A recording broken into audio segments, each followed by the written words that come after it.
Assalamualaikum warahmatullahi wabarakatuh.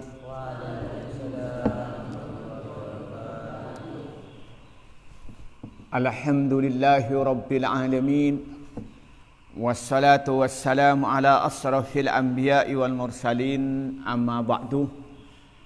Para santri yang saya hormati, ibu-ibu yang saya hormati, dan bapak yang saya hormati, marilah kita bersyukur pada Allah Subhanahu wa taala yang telah memberikan bermacam-macam nikmat kepada kita, terutama nikmat iman dan Islam. Kedua kalinya rahmat dan salam semua dicurahkan pada Nabi Muhammad sallallahu alaihi wasallam. Para santri yang saya hormati, pada pertemuan kali ini kita akan meneruskan kajian kitab Al-Kabair yang dikarang oleh Imam Az-Zahabi. Pada pembahasan ini meneruskan tentang dosa besar yang keempat, yaitu meninggalkan sholat. Pada pembahasan ini pada halaman 19 meneruskan tentang apa yang berkenaan dengan hukumnya dosa besar meninggalkan sholat. Bismillahirrahmanirrahim. Warawal imam dan meriwayatkan Imam Ahmad an Mu'adz bin Jabalin dari Mu'adz bin Jabal radhiyallahu anhu, anna Rasulullah, sungguhnya Rasulullah sallallahu alaihi wasallam, qala, bersabda. Siapa Nabi? Apa sabdanya? Man adapun orang taraka meninggalkan siapa orang salatan pada salat maktubatan yang diwajibkan muta'ammidan dengan sengaja, faqad bari'at maka sungguh lepas minhu dari orang apa zimmatullahi, apa jaminan Allah azza wa jalla. Hadis diriwayatkan Imam Ahmad dan Imam At-Tabrani. Di sini menyatakan warawal Imam Ahmadu an Mu'adz bin Jabal radhiyallahu anhu anna Rasulullah sallam qala, man taraka salatan maktubatan muta'ammidan faqad bari'at minhu dhimmatullahi azza wa jalla. Hadis riwayatkan Imam Ahmad yang datang dari sahabat Mu'adz bin Jabal. Rasulullah bersabda. Apa isi sabdanya? Barang siapa yang meninggalkan solat maktubah. Solat maktubah itu adalah solat 5 waktu. Zuhur, asar, maghrib, isya dan subuh. Meninggalkannya bagaimana? Muta'ammidan, dengan sengaja. Tidur, tidak bangun. Atau main sampai lupa untuk melaksanakan solat. Jalan-jalan sampai dia tidak ingat melaksanakan sholat. Sibuk kerja mulai pagi sampai sore atau sampai malam sampai dia tidak sempat kerja. Atau nonton konser sampai tidak sholat 5 waktu. Atau dia nonton konser sampai dia tidak sholat. Ini konsernya nanti malam, karena khawatir nanti nggak dapat tempat di depan, maka dia berangkat mulai asar. Maka asar, maghrib, isya hilang. Subuh juga hilang karena ngantuk. Kan sengaja atau enggak sengaja? Atau dia misalnya pergi ke tempat kerja, sibuk mulai pagi, sudah cap kerja sampai sore. Zuhur asarnya enggak sholat. Sengaja apa enggak sengaja? Apa katanya? Maka dia sudah lepas dari jaminan Allah Subhanahu wa taala. Baik jaminan di dunia maupun jaminan di akhirat. Apa jaminan di dunia? Kan dijelaskan di dalam hadis yang sebelumnya. Orang yang mengucapkan kalimat syahadat la ilaha illallah, lalu mendirikan solat, menunaikan zakat, maka apa? Maka dia sudah memelihara darah dan hartanya. Nah, berarti apa? Kalau dia sudah tidak solat, berarti sudah tidak ada jaminan pemeliharaan darah dan hartanya. Itu di dunia. Di akhirat apalagi? Tidak ada jaminan untuk dia selamat dari api neraka. Maka di situ di hadis sebelumnya menyatakan bahwa orang yang meninggalkan sholat maka nanti di hari kiamat dia tidak akan selamat. Di sini dari sebelumnya menyatakan bahwa orang yang menjaga sholat maka nanti akan memiliki cahaya dan memberikan bukti dan selamat di hari kiamat. Sebaliknya orang yang tidak sholat maka dia tidak mempunyai cahaya, tidak punya bukti bahwa dia berbuat baik dan dia tidak selamat di hari kiamat. Artinya apa di sini? Ketika dia tidak sholat maka tidak ada jaminan dari Allah di akhirat kelak untuk selamat. Ini yang pasti-pasti. Jadi di dunia dia sudah darahnya dan hartanya tidak terjaga, kemudian nanti di akhirat dia tidak akan selamat dari api neraka. Nah, kemudian yang kedua, orang yang tidak sholat berarti dia itu jauh dari Allah. Orang yang tidak sholat berarti dia mendapatkan murka dari Allah. Kalau dia sudah jauh dari Allah dan dapat murka dari Allah apa? Maka jauh dari rahmat Allah. Maka jauh dari kasih sayang Allah. Kalau jauh dari kasih sayang dari Allah apa? Maka hidup dengan kehidupan ma'isyatan dongka. Maka hidupnya itu sempit. Hidupnya itu sulit.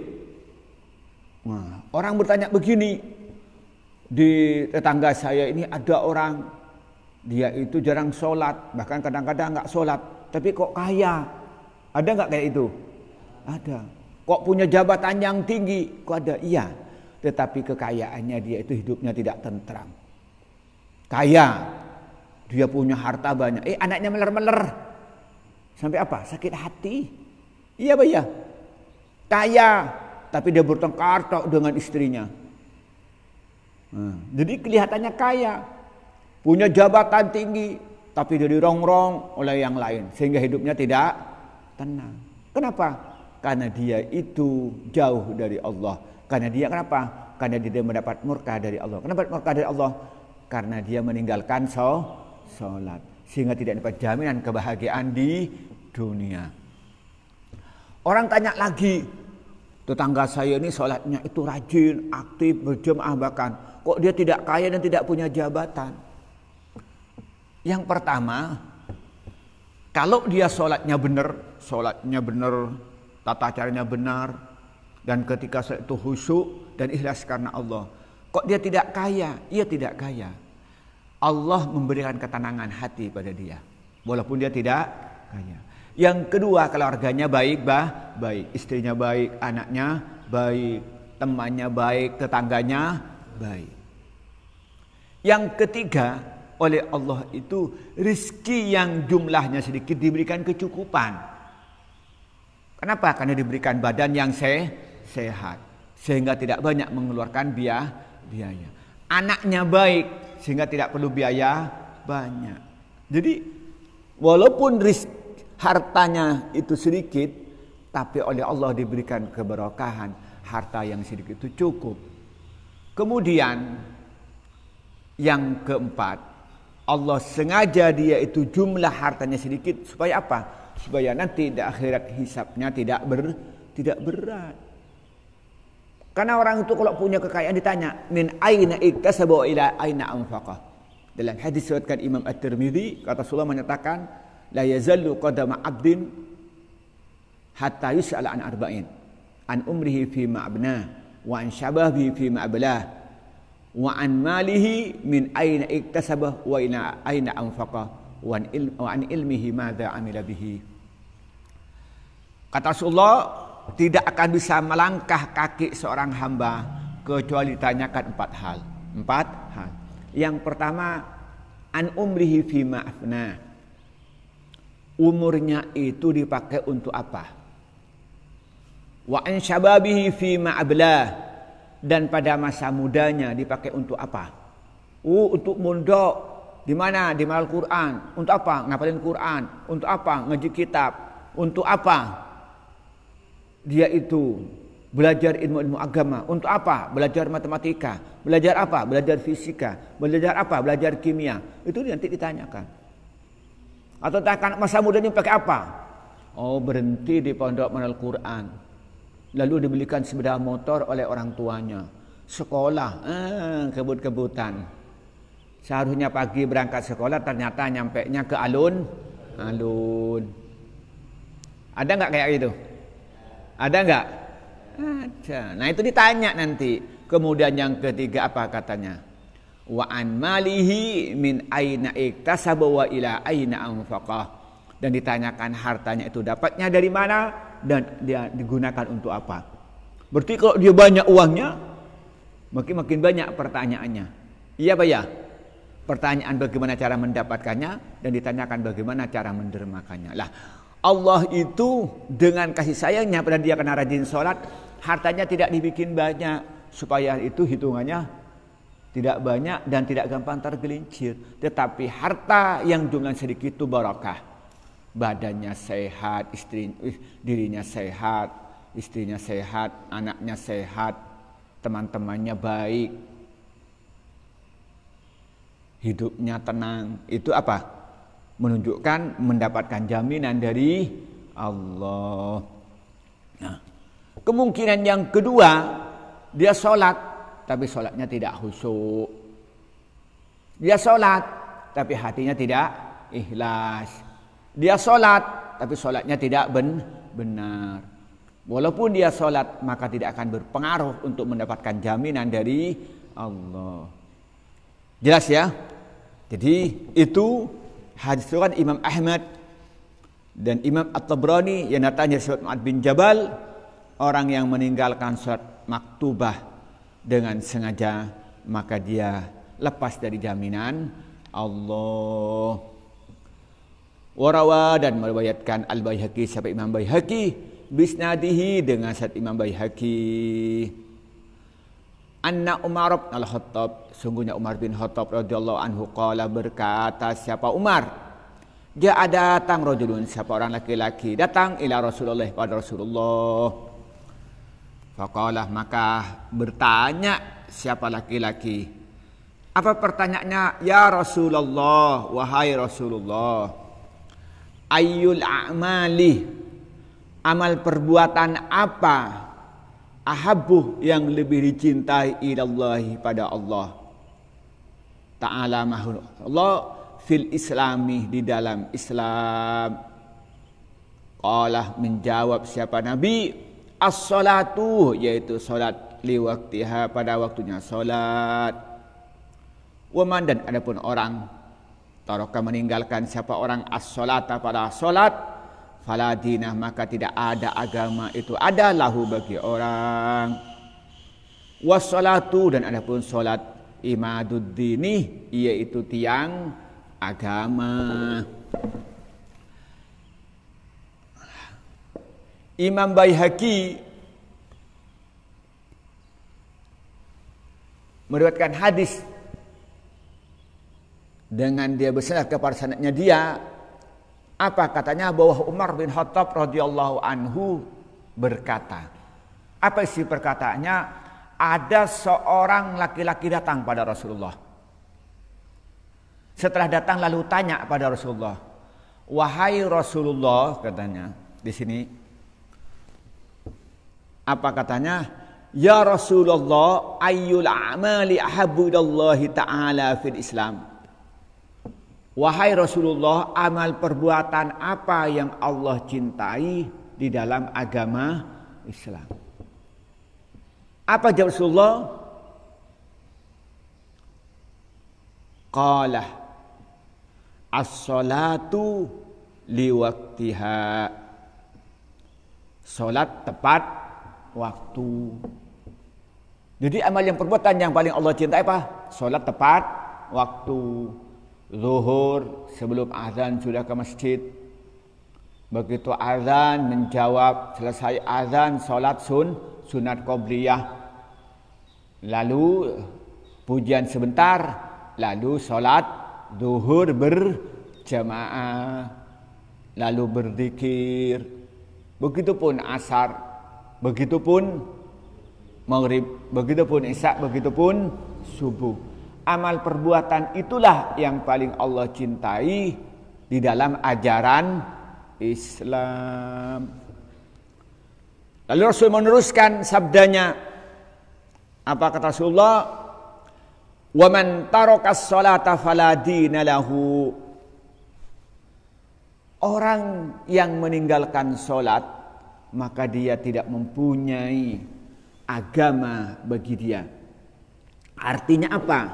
Bahwa dia orang yang meninggalkan sholat dengan sengaja dan dia itu meyakini bahwa sholat itu tidak wajib, maka menurut semua ulama madhab, mulai dari Imam Abu Hanifah, Imam Malik bin Anas, Muhammad bin Idris Asy-Syafi'i, dan Imam Ahmad bin Hambal, maka sudah keluar dari agama Islam. Maka dia tidak punya agama lagi. Artinya tidak punya agama Islam. Akan tetapi meninggalkan sholat dia itu karena malas, tapi hatinya tetap yakin dia itu bahwa sholat itu wajib, maka ulama khilaf. Kata Imam Ahmad bin Hambal berdasarkan hadis yang banyak, dia sudah tidak beragama Islam lagi. Tapi menurut Imam Asy-Syafi'i berpendapat bahwa orang yang meninggalkan sholat itu masih meyakini bahwa sholat itu wajib, maka dia hukumnya fasik, dan dalam meninggalkannya dia hukumnya dosa besar. Ya. Untuk orang Indonesia lebih banyak mengikuti mazhab Asy-Syafi'i. Nah, maka si menyatakan faladina lahu. Kemudian Rasulullah menyatakan wassalatu imaduddin. Salat itu adalah tiang agama. Maka dalam hadis yang lain, wa man aqamaha faqad aqamad-dinah wa man tarakaha faqad hadamad-dinah. Kata Rasulullah, agama itu adalah tiang, salat itu adalah tiang agama. Barang siapa yang mendirikan salat berarti mendirikan agama, siapa yang meninggalkan salat berarti merobohkan agama. Apa artinya? Orang yang meninggalkan salat itu kan berarti dia meninggalkan salah satu rukun Islam. Rukun Islam ada berapa? Ada 5. Yang nomor 2, salat. Coba bayangkan, ada rumah tiangnya harus 5, ternyata 1 dibuang, roboh nggak kira-kira? Roboh. Pokoknya ini tiang nih 4 kalau ini ya. Ada tiang 1 seharusnya yang menyangga, karena dibikin segi 5, dibikin kayak bintang. Ini hilang, kira-kira bisa berdiri nggak bangunannya? Nggak bisa. Nah, maka orang yang mendirikan sholat berarti cagaknya lengkap. Kira-kira bangunan kokoh nggak kira-kira? Kokoh. Tapi kalau umpamanya dibuang 1, bangunannya roboh atau tidak? Roboh. Maka Rasulullah menyatakan bahwa sholat itu adalah tiang agama Islam. Karena rukun Islam itu ada 5, rukun Islam yang nomor 2 adalah sholat. Berarti orang yang melaksanakan sholat berarti melaksanakan rukun Islam yang nomor 2, yang merupakan cagak daripada ajaran agama. Maka barang siapa yang dia meninggalkan berarti menghilangkan cagak, maka berarti merobohkan agama.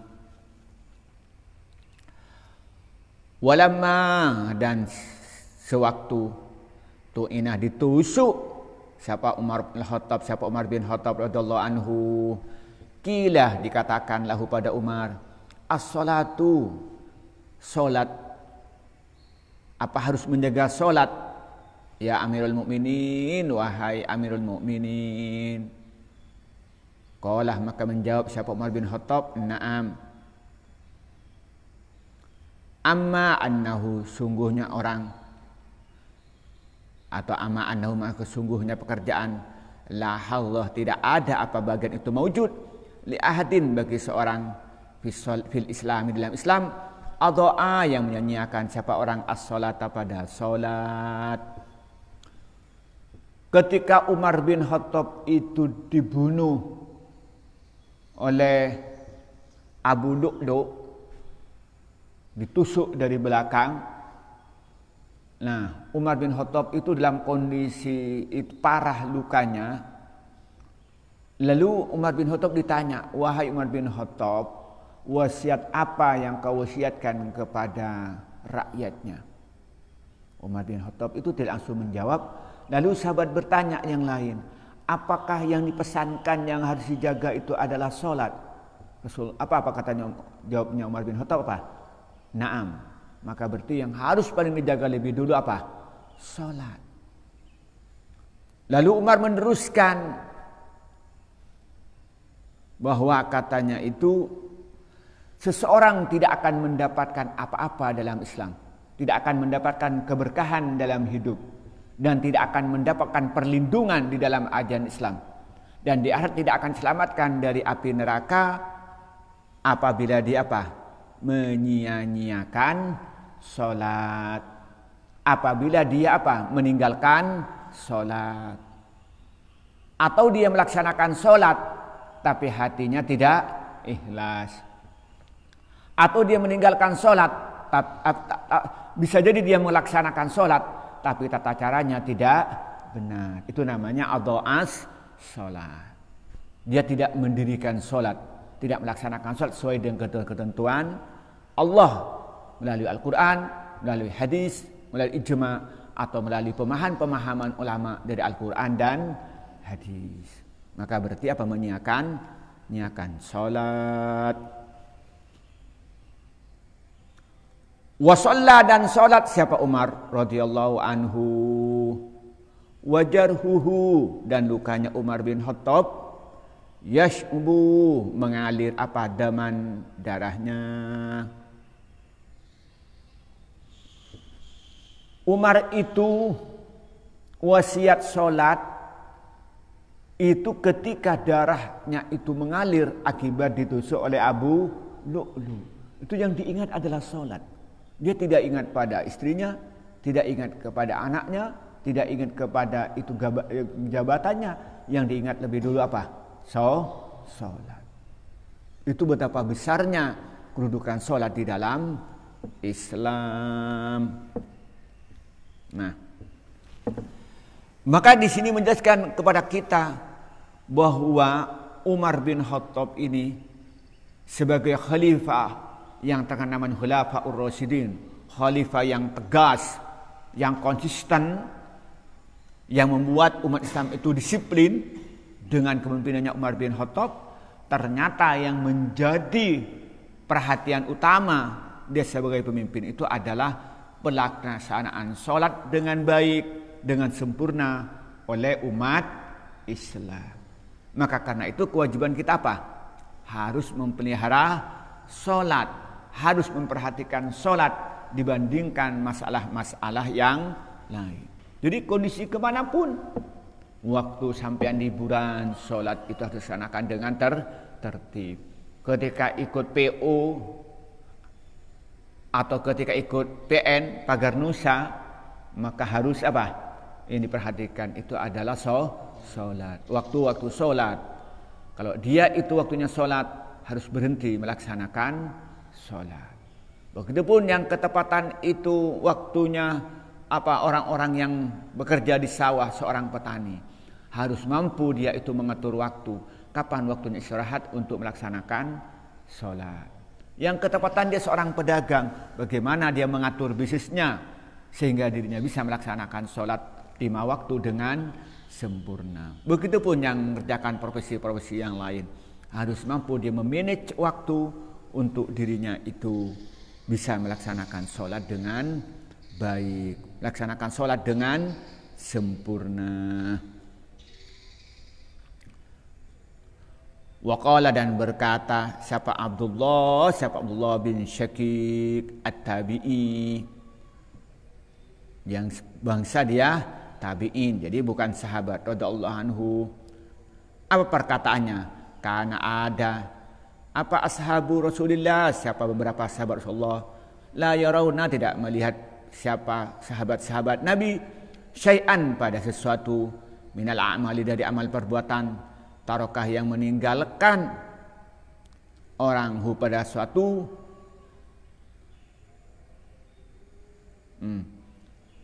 kafaroh, kafir, wairos salati, selain salat, kafaroh, kafir siapa orang Wairas salati selain salat.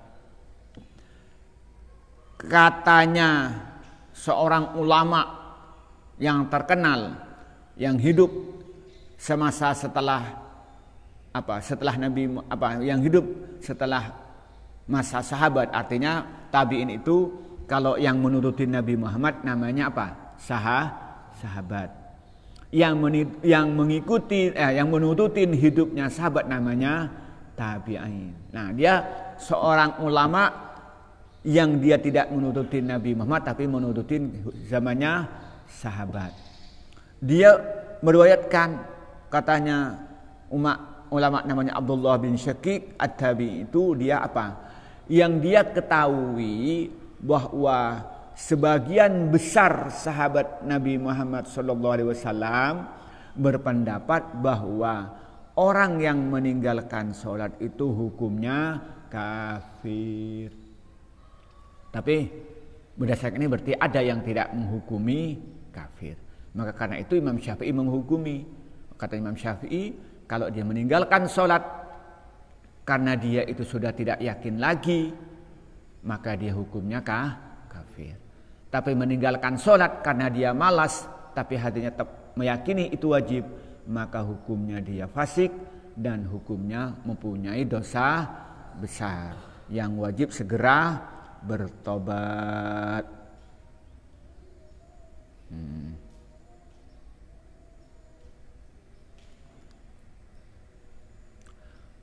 Wasu'ilah, dan ditanya Aliun, siapa Ali radhiyallahu anhu, animra'atin, dari perempuan la tusolli, yang tidak solat, siapa perempuan. Faqalah, maka menjawab siapa Ali, man, adapun orang, lam yusolli, yang tidak solat, siapa orang, maka adapun orang, kafirun, itu kafir. Ini ingin mempertegas tadi, katanya kan sebagian sahabat ada yang berpendapat bahwa orang yang meninggalkan sholat dengan sengaja maka hukumnya kafir. Nah, di sini ya hadis riwayat Imam At-Tirmidzi dan Imam Hakim itu menjelaskan bahwa apa isinya, katanya di sini dijelaskan bahwa satu ketika Ali bin Abi Thalib itu ditanya oleh sahabat yang lain. Apa pertanyaannya? Bagaimana tentang perempuan yang tidak melaksanakan sholat 5 waktu? Apa jawabnya Ali bin Abi Thalib? Malam yusolli fahuwa kafirun. Setiap orang yang tidak sholat maka hukumnya dia kafir. Nah, saya ingin milih, kamu milih yang mana? Milih muslim atau milih kafir? Mesti jawabnya memilih menjadi orang muslim. Apa kewajiban kita? Berarti melaksanakan sholat 5 waktu dengan sempurna, dengan tertib, dengan ikhlas karena Allah, dan khusyuk ketika melaksanakan. Waqalah, dan berkata Ibnu Abbasin, siapa Abdullah bin Abbas radhiyallahu anha, apa perkataannya? Man, adapun orang taraka, yang meninggalkan siapa orang, sholatan, pada sholat, wahidatan, yang satu, muta'amidan, dengan sengaja, lakia, maka bertemu siapa orang Allah pada Allah, wahuwa, dan adapun Allah alaihi pada orang, wadbanun, itu marah. Kata Ibnu Abbas, ya, ini hadis ini, kata Ibnu Abbas menyatakan apa katanya? Hadis riwayat Imam Muhammad bin Nasr al-Marwizi, dijelaskan orang yang meninggalkan sholat dengan sengaja maka nanti akan bertemu dengan Allah, di mana Allah itu marah kepada dia. Jadi yang tidak sholat ini, terutama subuh kadang-kadang yang sering, yang marah bukan saya, bukan kiainya, tapi nanti yang marah siapa? Allah. Begitupun kalau di rumah masing-masing bapak-bapak, ibu-ibu, ketika dia meninggalkan sholat 5 waktu dengan sengaja, bukan karena dia punya udzur, misalnya tertidur, bukan karena udzur dia itu lupa, maka apa yang terjadi? Maka nanti di akhirat kelak ketika dia bertemu dengan Allah, maka Allah marah kepada dia. Kira-kira kalau marah bagaimana? Ya, dimasukkan ke dalam api neraka. Masa orang dimari Allah lalu masukkan ke surga? Sebab marah pada orang, ini uang. Mungkin enggak? Sampai umpamanya diginikan, dipukul, dimaki-maki. Masa kamu bilang, ya terima kasih karena kamu mencaci saya. Mana ada yang kayak itu? Ya, diberikan azab. Apalagi misalnya ada kepala desa, dia berkuasa, rakyatnya kecil-kecil, lalu dia itu tidak mengikuti perintahnya, suruh dia itu berpakai masker, nggak mau, suruh bayar pajak, nggak mau, lalu bertemu dia itu dengan kepala desa, kepala desanya marah, apa yang terjadi? Apa dia itu dipuji? Apakah dia diberi hadiah? Apa dia beri uang? Atau kira-kira dihukum nggak kira-kira? Dihukum. Begitupun kita nanti di akhirat melanggar perintah Allah. Na'udzubillah. Diperintah untuk melaksanakan sholat, ternyata tidak sholat. Maka nanti ketika bertemu Allah, Allah marah pada dia. Kalau sudah marah, kenapa terjadi? Mesti nanti diberikan azab yang pedih. Na'udzubillah. Inilah yang bisa kita sampaikan pada pertemuan kali ini. Kesimpulannya, ini belum juga masalah sholat, bahwa sholat ini merupakan kewajiban agama yang paling besar, yang paling harus dilakukan oleh umat Islam. Maka karena itu, orang yang melaksanakan sholat itu dengan baik akan mendapatkan kenikmatan surga, akan mendapatkan keberkahan di dalam hidup ketika sholatnya dilaksanakan dengan sempurna, dengan khusyuk dan ikhlas semata-mata karena Allah. Tapi sebaliknya, orang yang meninggalkan sholat, maka dia akan lepas dari jaminan Allah. Maka di dunia hidupnya itu sengsara, walaupun kelihatannya dia bergelimangan harta, walaupun kelihatannya kehidupannya itu punya jabatan yang tinggi. Dan lebih-lebih nanti di akhirat, dia itu akan akan dijauhkan dari rahmat Allah, artinya dimasukkan ke dalam neraka dan tidak masuk ke dalam surga. Nah, kenapa sholat itu jadi penting? Karena sholat itu merupakan tiang agama. Sholat itu termasuk rukun Islam yang nomor 2. Maka orang yang melaksanakan sholat dengan sempurna berarti mengokohkan ajaran agama. Tapi dia itu ketika dia tidak melaksanakan sholat berarti menghilangkan salah satu tiang agama, maka berarti dia merobohkan agama. Maka yang paling penting, yang terakhir, sebagian sahabat berpendapat, terutama di sini adalah sahabat Ibnu Mas'ud dan juga sahabat Ali bin Abi Thalib, orang yang meninggalkan sholat dengan sengaja maka hukumnya kafir. Walaupun Imam Syafi'i itu mengartikan, memberikan pemahaman meninggalkan sholat yang di situ hatinya itu meyakini sholat itu tidak wajib, itulah yang menimbulkan hukumnya kafir.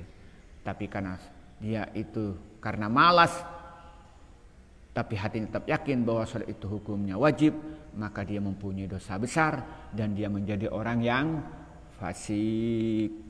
Inilah yang bisa kita sampaikan pada pagi ini. Semoga bermanfaat pada kita semua. Wallahul muwaffiq ila aqwamit thoriq. Wassalamualaikum warahmatullahi wabarakatuh.